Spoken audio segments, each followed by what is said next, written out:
বোকাশোকা ধরনের সেই তুমিটা একদিন ড্যাম কেয়ার ধরনের স্মার্ট তুমি হয়ে যাবে। সেদিন তোমাকে প্রতিনিয়ত কষ্ট করে দেয়া, হতাশ করে দেয়া কিংবা ধাক্কা দিয়ে ফেলে দেওয়া মানুষগুলো ভীষণ চমকে যাবে। কেউ কেউ ফিরে আসতে চাইবে তোমার কাছে। তুমি সেদিন মুচকি হেসে নিজের জীবন সাজাতে ব্যস্ত হয়ে যাবে। এই ব্যস্ততা তোমার একারই।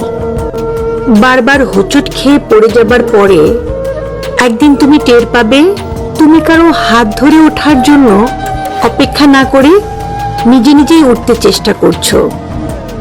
তুমি টের পাবে তুমি আর আগের মতো নেই। সেই প্রচন্ড রকমের ইমোশনাল, অভিমানী, বেশি আশা করা এবং অল্পতেই হতাশ হয়ে যাওয়া সেই দুঃখবিলাসী মানুষটা তোমার মাঝে আর বাস করে না। কষ্টগুলো, হতাশাগুলো তোমাকে বদলে দেবে।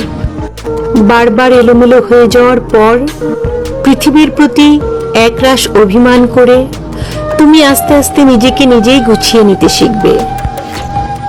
মানুষকে নিয়ে প্রচন্ড আশা করে সেখান থেকে পাওয়া হতাশাগুলো থেকে তুমি একাই বাঁচতে শিখবে।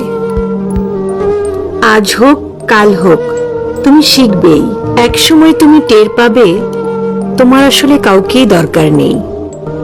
কাউকে না।